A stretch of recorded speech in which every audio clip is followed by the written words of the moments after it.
Update ಬರ್ತಾ ಇದೆ ಈ ವಿಚಾರಕ್ಕೆ ಸಂಬಂಧಪಟ್ಟಂತೆ. ಒಂದ್ ಕಡೆ ಉತ್ಖನನ, ಮತ್ತೊಂದು ಕಡೆ ವಿಚಾರಣೆ.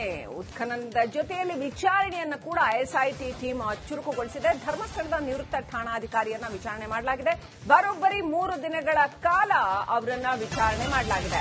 ಹೆಣ ಹೂತ ಹಾಕೋದಕ್ಕೆ ಸಾಥ್ ನೀಡಿರುವ ಬಗ್ಗೆ ಅವರನ್ನ ಪ್ರಶ್ನೆ ಮಾಡಲಾಗಿದೆ. ತಲೆಬುರುಡೆ ಕೇಸ್ನಲ್ಲಿ ಎಸ್ಐಟಿಗೆ ಮತ್ತೊಂದು ದೂರು ಸಲ್ಲಿಕೆಯಾಗಿದೆ. ಆ ದೂರು ಕೊಟ್ಟವರು ಯಾರು, ಯಾಕೆ ಕೊಟ್ಟರು, ಅದರಲ್ಲಿ ಏನಿದೆ,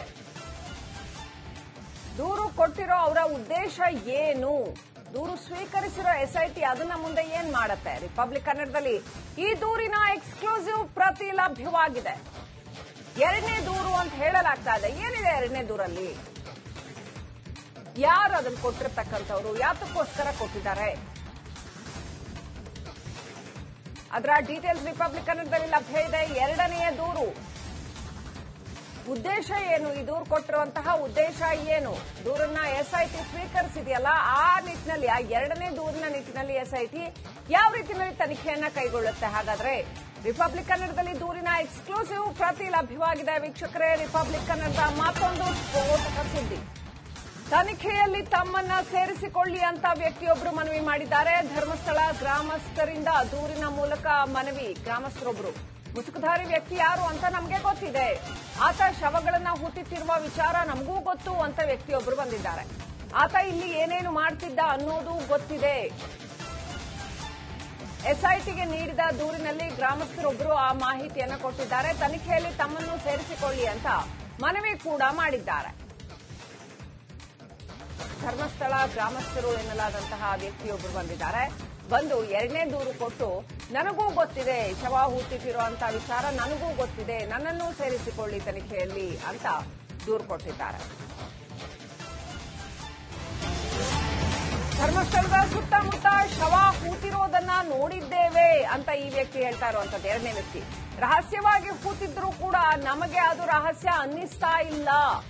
ಉತ್ಖನನ ಕಾರ್ಯಾಚರಣೆಯಲ್ಲಿ ನಮ್ಮನ್ನು ಸೇರಿಸಿಕೊಳ್ಳಿ. ಆತ ಎಲ್ಲೆಲ್ಲಿ ಶವ ಹೂತು ಹಾಕಿದ್ದಾನೆ ಅಂತ ನಾವು ನೋಡಿದ್ದೇವೆ. ಎಲ್ಲವನ್ನೂ ಸ್ವತಂತ್ರವಾಗಿ ತೋರಿಸೋದಕ್ಕೆ ಅವಕಾಶ ಕೊಡಿ ಅಂತ ಎಸ್ಐಟಿಗೆ ನೀಡಿದ ದೂರಿನಲ್ಲಿ ಈ ವ್ಯಕ್ತಿ, ಗ್ರಾಮಸ್ಥರು ಎನ್ನಲಾದಂತಹ ಒಬ್ಬ ವ್ಯಕ್ತಿ, ಇವರು ಕೂಡ ಒತ್ತಾಯ ಮಾಡಿದ್ದಾರೆ. ಆ ಲೆಟರ್ ನೀವು ನೋಡ್ತಾ ಇದ್ದೀರಾ. ತಾವು ನೀಡಿದ ಅರ್ಜಿಯನ್ನು ಸ್ವೀಕರಿಸಿ ಪರಿಶೀಲಿಸಿರುತ್ತೇವೆ. ಯಾವುದೇ ಅಪರಾಧ ಕೃತ್ಯದ ಕುರಿತು ನಾವು ಅಂದ್ರೆ ಅಕ್ನಾಲೇಜ್ಮೆಂಟ್ ಅವ್ರು ಕೊಟ್ಟಿರ್ತಕ್ಕಂಥದ್ದು. ಇದು ದೂರು. ನಾವು ಗ್ರಾಮಸ್ಥರಾದ ನಾವು ಈ ವ್ಯಕ್ತಿಯನ್ನ ಗುರುತಿಸಿದ್ದೀವಿ, ನಮಗೆ ಗೊತ್ತು ಈತ, ನಮ್ಮನ್ನು ಕೂಡ ತನಿಖೆಯಲ್ಲಿ ಸೇರಿಸಿಕೊಳ್ಳಿ ಅಂತ ಒಬ್ರು ಮತ್ತೆ ದೂರನ್ನ ಕೊಟ್ಟಿದ್ದಾರೆ. ಎಲ್ಲೆಲ್ಲಿ ಆತ ಹೂತಿದ್ದಾನೆ ಅನ್ನೋದನ್ನ ನಾವು ನೋಡಿದ್ದೀವಿ, ಆ ಜಾಗ ತೋರಿಸುವ ಅವಕಾಶವನ್ನ ನಮಗೂ ಕೊಡಿ ಅಂತ ಇನ್ನೊಬ್ಬ ವ್ಯಕ್ತಿ ಕೊಟ್ಟಿರ್ತಕ್ಕಂಥ ಕಂಪ್ಲೇಂಟ್.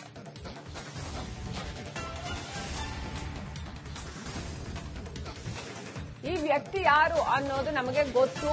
ನೀವು ಹೇಳ್ತಾ ಇರುವಂತಹ ಈ ಮಾಸ್ಕ್ ಮ್ಯಾನ್ ಯಾರು ಅನ್ನೋದು ನಮಗೆ ಗೊತ್ತು. ನನ್ನನ್ನು ಕೂಡ ತನಿಖೆಯಲ್ಲಿ ಸೇರಿಸಿಕೊಳ್ಳಿ ಅಂತ ದೃಶ್ಯಗಳನ್ನು ನೋಡ್ತಾ ಇದ್ದೀವಿ. ಆ ವ್ಯಕ್ತಿ ಬಂದಿರತಕ್ಕಂಥ ದೃಶ್ಯ ಇದೀಗ ನೋಡಿ. ಇದು ಪತ್ರ, ದೂರು ಕೊಟ್ಟಿರ್ತಕ್ಕಂಥದ್ದು, ಎಸ್ಐಟಿಗೆ ಕೊಟ್ಟಿರ್ತಕ್ಕಂಥದ್ದು.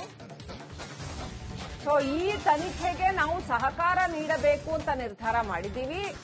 ಹಾಗಾಗಿ ಈ ವ್ಯಕ್ತಿ ಎಲ್ಲೆಲ್ಲಿ ಶವಗಳನ್ನ ಹೂತಿದ್ದಾನೆ ಅನ್ನೋದು ನಮಗೂ ಗೊತ್ತಿದೆ, ನಮ್ಮನ್ನೂ ಸೇರಿಸಿಕೊಳ್ಳಿ ಅಂತ ವ್ಯಕ್ತಿಯೊಬ್ಬರು, ಧರ್ಮಸ್ಥಳದ ಗ್ರಾಮಸ್ಥರು ಅಂತ ಹೇಳಿಕೊಂಡಂತಹ ವ್ಯಕ್ತಿಯೊಬ್ಬರು ಕೊಟ್ಟಿರ್ತಕ್ಕಂಥದ್ದು. ಆಲ್ರೈಟ್, ಇನ್ನಷ್ಟು ಮಾಹಿತಿಯನ್ನು ಪಡ್ಕೊಳ್ಳೋಣ. ನಮ್ಮ ಸಹೋದ್ಯೋಗಿ ನಾಗೇಂದ್ರ ಬಾಬು ಲೈವ್ ಕನೆಕ್ಟ್ ಆಗಿದ್ದಾರೆ. ನಾಗೇಂದ್ರ ಬಾಬು, ಈ ಸೆಕೆಂಡ್ ಕಂಪ್ಲೇಂಟ್ ಏನು, ಇದನ್ನ ಕೊಟ್ಟಿರ್ತಕ್ಕಂಥ ವ್ಯಕ್ತಿ ಯಾರು, ಒಬ್ಬರೇ ವ್ಯಕ್ತಿ ಕೊಟ್ಟಿರೋದಾ ಅಥವಾ ಹೆಚ್ಚು ಜನಗಳಿದ್ದಾರಾ, ಇವರ ಒಂದು ಆಯಾಮ ಏನು, ಇವ್ರು ಹೇಳ್ತಾ ಇರ್ತಕ್ಕಂಥದ್ದು ಏನು, ಅವರು ನಿಮಗೆ ಮಾತಾಡ್ಲಿಕ್ಕೆ ಸಿಕ್ಕಿದ್ರಾ, ಏನು ಹೇಳಿದ್ರು, ಏನಿದೆ ಡೀಟೇಲ್ಸ್?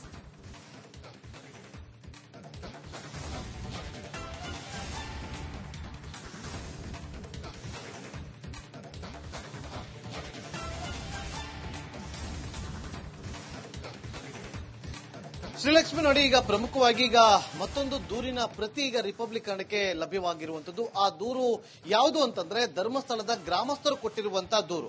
ನೋಡಿ, ಇವತ್ತು ಮುಸುಕುಧಾರಿ ವ್ಯಕ್ತಿ ಬಂದು ತಾನು ನೂರಾರು ಶವಗಳನ್ನ ಹೊತ್ತಿಟ್ಟಿದ್ದೀನಿ ಅಂತ ಹೇಳಿ ಆ ಒಂದು ಜಾಗಗಳನ್ನ ತೋರಿಸುವಂತ ಕೆಲಸವನ್ನ ಮಾಡ್ತಿದ್ದಾರೆ. ಮುಸುಕನ್ನ ಹಾಕೊಂಡು ಕಂಪ್ಲೀಟ್ ಆಗಿ ತನ್ನನ್ನ ತಾನು ಗುರುತು ಎಲ್ಲೂ ಕೂಡ ಹೊರಗಡೆ ಬರದಂತೆ ತಾನು ಹೋಗಿ ಧರ್ಮಸ್ಥಳದ ಸುತ್ತಮುತ್ತಲೂ ಕೂಡ ಪಾಯಿಂಟ್ ಗಳನ್ನ ತೋರಿಸಿ ಅಲ್ಲಿ ಶೋಧ ಕಾರ್ಯಾಚರಣೆ ಮುಂದಾಗಬೇಕು ಅಂತ ಹೇಳಿ ಎಸ್ಐಟಿಗೆ ಸೂಚನೆ ಕೊಡ್ತಿದ್ದಾನೆ. ಆದ್ರೆ ಧರ್ಮಸ್ಥಳದ ಗ್ರಾಮಸ್ಥರಿಗೆ ಈತ ಯಾರು, ಈತನ ಹಿನ್ನೆಲೆ ಏನು ಅನ್ನೋದು ಸ್ಪಷ್ಟೀಕರಣವಾಗಿ ಅಂತ ಒಂದು ಮಾಹಿತಿ ಕೂಡ ಲಭ್ಯವಾಗಿದೆ. ಹಾಗಾಗಿ ಇದು ಹೊಸೇನಲ್ಲ, ಈತ ಯಾರು ಅಂತ ನಮಗೆ ಗೊತ್ತಾಗಿದೆ. ಹಾಗಾಗಿ ಇಲ್ಲಿ ಪ್ರಮುಖವಾಗಿ ಸಿಎಂ ಸಿದ್ದರಾಮಯ್ಯ ಅವರು ಜನರ ಹಿತರಕ್ಷಣೆಗಾಗಿ ಈ ಒಂದು ಎಸ್ಐಟಿ ತನಿಖಾ ತಂಡವನ್ನ ರಚನೆ ಮಾಡಿದೆ. ಹಾಗಾಗಿ ಈ ಒಂದು ತನಿಖೆಯ ಭಾಗವಾಗಿ ನಮ್ಮನ್ನು ಕೂಡ ಇದರಲ್ಲಿ ಸೇರಿಸಿಕೊಳ್ಳಬೇಕು ಅಂತ ಹೇಳಿ ಗ್ರಾಮಸ್ಥರು ಇಲ್ಲಿ ಒಂದು ದೂರನ್ನ ಕೊಟ್ಟಿದ್ದಾರೆ. ಆ ದೂರನ್ನ ಸ್ವೀಕರಿಸಿರುವಂತಹ ಎಸ್ಐಟಿ ತನಿಖಾ ತಂಡ ಹಿಂಬರಹವನ್ನ ಕೂಡ ಕೊಟ್ಟಿದ್ದಾರೆ, ಅಂದ್ರೆ ಅಕ್ನಾಲೇಜ್ಮೆಂಟ್ ಅನ್ನ ಕೂಡ ಕೊಟ್ಟಿದ್ದಾರೆ. ನೋಡಿ, ಇಲ್ಲಿ ಪ್ರಮುಖವಾಗಿ ಸ್ಥಳೀಯರಿಗೂ ಆ ಒಂದು ದೂರಿನ ಜಿಸ್ಟ್ ಅನ್ನು ನೋಡೋದಾದ್ರೆ, ಇವತ್ತು ಆ ಮುಸುಕುದಾರಿ ಅಂತ ಹೇಳಿಕೊಂಡು ಬಂದಿರುವಂತಹ ವ್ಯಕ್ತಿ ಯಾರು ಅನ್ನೋದು ಧರ್ಮಸ್ಥಳದ ಸ್ಥಳೀಯರಲ್ಲಿ ಚೆನ್ನಾಗಿ ಗೊತ್ತಿದೆ. ಆತನ ಹಿನ್ನೆಲೆ ಕೂಡ ಗೊತ್ತಿದೆ. ಆತ ಇವತ್ತು ತಾನು ಶವಗಳನ್ನ ಹೊತ್ತಿಟ್ಟಿದ್ದೀನಿ ಅಂತ ಹೇಳಿ ಹೇಳ್ತಾ ಇರುವಂತಹ ಜಾಗಗಳು ಧರ್ಮಸ್ಥಳದ ಗ್ರಾಮಸ್ಥರಿಗೆ ಯಾವುದೇ ರೀತಿಯಂತ ರಹಸ್ಯವಾಗಿ ಉಳಿದಿಲ್ಲ. ಆತನಿಗೆ ಮಾತ್ರ ಅದು ರಹಸ್ಯ ಅಂತ ಅನಿಸಿರ್ಬೋದು. ಆದ್ರೆ ನಾವು ಈತ ಇಲ್ಲಿ ಅಂದ್ರೆ ಈ ಮುಸುಕುದಾರಿ ವ್ಯಕ್ತಿ ಯಾರು ಅನ್ನೋದು ನಮಗೆ ಗೊತ್ತಾಗಿದೆ. ಆತ ಯಾವಾಗ ಯಾವ ಸಮಯದಲ್ಲಿ ಹೋಗಿ ಶವಗಳನ್ನ ಹೂತಿರ್ತಿದ್ದ ಅನ್ನೋದು ನಾವು ಕೂಡ ಕಣ್ಣಾರೆ ಕಂಡಿದ್ದೀವಿ. ಹಾಗಾಗಿ ಈಗ ಆತನನ್ನ ಕೂಡ ನೀವು ಸ್ಥಳಕ್ಕೆ ಕರ್ಕೊಂಡು ಹೋಗಿ ಶೋಧ ಕಾರ್ಯಾಚರಣೆಯನ್ನ ಮಾಡ್ತಾ ಇದ್ರಿ. ಅದರ ಭಾಗವಾಗಿ ನಮ್ಮನ್ನು ಕೂಡ ಕರೆದುಕೊಂಡು ಹೋಗಿ ನಾವು ಸ್ವತಂತ್ರವಾಗಿ ನಿಮ್ಮ ತನಿಖೆಯ ಭಾಗವಾಗಿ ನಾವು ಕೂಡ ಸಹಕಾರವನ್ನ ಕೊಡೋದಕ್ಕೆ ನಮ್ಮನ್ನ ನಿಮ್ಮ ತನಿಖೆಯ ಭಾಗವಾಗಿ ನಮ್ಮನ್ನು ಕೂಡ ಅಕ್ಸೆಪ್ಟ್ ಮಾಡಬೇಕು ಅಂತ ಹೇಳಿ ಗ್ರಾಮಸ್ಥರು ದೂರನ್ನ ಕೊಟ್ಟಿದ್ದಾರೆ. ಹಾಗಾಗಿ ಈಗ ನೋಡಿ, ಒಂದು ಕಡೆ ಗ್ರಾಮಸ್ಥರು ಹೇಳುವಂತದ್ದು ಆತ ಯಾವ ಸಂದರ್ಭದಲ್ಲಿ ಹೋಗ್ತಾ ಇದ್ದ, ಯಾವಾಗ ಎಲ್ಲಿ ಹೂತಿಟ್ಟಿದ್ದ ಅಂದ್ರೆ ಆತ ತೋರಿಸ್ತಾ ಇರುವಂತದ್ದು ಹೂತಿಟ್ಟಿದ್ದ ಜಾಗವನ್ನ ತೋರಿಸ್ತಿದ್ದಾನೆ.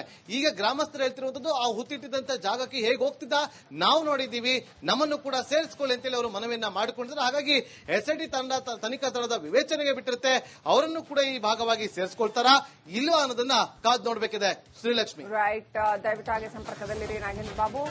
ಧರ್ಮಸ್ಥಳ ತಲೆಬುರುಡೆ ಕೇಸ್ನಲ್ಲಿ ಭೇಟಿ ಎಸ್ಐಟಿ ಫಾರ್ಮ್ ಆದಾಗ ಈ ಹಿಂದೆ ಕೂಡ ಎಂಎನ್ ಅನುಚೇತ್ ಅವರು ಇವತ್ತು ಕೂಡ ಈ ಒಂದು ತನಿಖಾ ತಂಡದಲ್ಲಿದ್ದಾರೆ. ಈ ಹಿಂದೆ ಕೂಡ ಗೌರಿ ಲಂಕೇಶ್ ಅವರ ಕೊಲೆ ಪ್ರಕರಣದಲ್ಲಿ ಎಸ್ಐಟಿ ತನಿಖಾ ತಂಡ ರಚನೆಯಾಗಿತ್ತು. ಅವತ್ತು ವಿಕೆ ಸಿಂಗ್ ಅವರ ನೇತೃತ್ವದಲ್ಲಿ ಅವತ್ತು ತನಿಖೆ ನಡೆದಿತ್ತು. ಅವಾಗಲೂ ಕೂಡ ಎಂಎನ್ ಅನುಚೇತ್ ಅವರು ಆ ತಂಡದಲ್ಲೂ ಕೂಡ ಇದ್ರು. ಒಬ್ಬ ದಕ್ಷ ಅಧಿಕಾರಿ ಪ್ರಣಬ್ ಮೊಹಂತಿ ಅವರು ಕೂಡ ಇವತ್ತು ಈ ಒಂದು ಎಸ್ಐಟಿ ತನಿಖಾ ತಂಡದ ನೇತೃತ್ವವನ್ನು ವಹಿಸಿದ್ದಾರೆ. ಅವರು ಕೂಡ ಒಂದು ಇನ್ವೆಸ್ಟಿಗೇಷನ್ ಆಫೀಸರ್ಗಳಲ್ಲಿ ಒಬ್ಬ ದಕ್ಷ ಅಧಿಕಾರಿ ಅಂತ ಕೂಡ ಕರೆಸಿಕೊಂಡಿದ್ದಾರೆ. ಹಾಗಾಗಿ ಈಗ ಅಂತಿಮ ಮಧ್ಯಂತರ ವರದಿಯನ್ನ ಕೊಡಬೇಕು ಅಂತ ಏನಿಲ್ಲ. ಯಾಕೆಂತಂದ್ರೆ ನೂರಾರು ಶವಗಳನ್ನ ಹೂತಿಟ್ಟಿದ್ದೀನಿ ಅಂತ ಹೇಳಿ ಈಗ ಆಲ್ರೆಡಿ ದೂರದಾರನೆ ಕೊಟ್ಟಿರುವಂತಹ ದೂರನ್ನ ಆಧರಿಸಿ, ಆತ ಕೊಡ್ತಾ ಇರುವಂತಹ ಮಾಹಿತಿಗಳನ್ನ ಆಧರಿಸಿ ತನಿಖೆಯನ್ನ ಮಾಡ್ತಾ ಇರುವಂತಹ ಎಸ್ಐಟಿ ತನಿಖಾ ತಂಡ ಈ ಒಂದು ಮಾಹಿತಿಯನ್ನು ಎಲ್ಲೂ ಕೂಡ ಹೊರಗಡೆ ಬಿಡೋದಿಲ್ಲ. ಗೃಹ ಇಲಾಖೆಗೆ ಅಪ್ಡೇಟ್ ಅನ್ನ ಕೊಡ್ತಾ ಇರುತ್ತೆ. ಪ್ರತಿನಿತ್ಯದ ಒಂದು ಏನೆಲ್ಲ ತನಿಖೆಯನ್ನ ಮಾಡಿದ್ವಿ, ತನಿಖೆಯ ಭಾಗವಾಗಿ ಏನೆಲ್ಲ ಆಯ್ತು ಅನ್ನೋದ್ರ ಬಗ್ಗೆ ಪ್ರತಿನಿತ್ಯದ ವರದಿಯನ್ನ ತಮ್ಮ ಮೇಲಧಿಕಾರಿಗಳಿಗೆ ಅವರು ಮಾಹಿತಿಯನ್ನ ರವಾನೆ ಮಾಡ್ತಿರ್ತಾರೆ. ಅದೇ ರೀತಿಯಾಗಿ ಮೇಲಧಿಕಾರಿಗಳು ಗೃಹ ಇಲಾಖೆಗೂ ಕೂಡ ಅದೇ ರೀತಿಯಾದಂತಹ ಮಾಹಿತಿಯನ್ನ ಕೊಡ್ತಾ ಇರ್ತಾರೆ. ಹಾಗಾಗಿ ಈ ಒಂದು ತನಿಖೆ ಪೂರ್ಣಗೊಳ್ಳುವವರೆಗೂ ಕೂಡ ಅದು ಅಂತಿಮ ವರದಿ ಆಗಷ್ಟೇ ಗೊತ್ತಾಗುತ್ತೆ.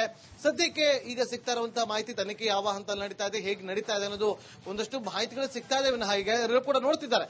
ಇಡೀ ರಾಜ್ಯದ ಜನತೆ ನೋಡ್ತಾರೆ, ಅದೆಲ್ಲರೂ ಕೂಡ ಕಣ್ಣಿಗೆ ಕಾಣಿಸ್ತಾ ಇದೆ.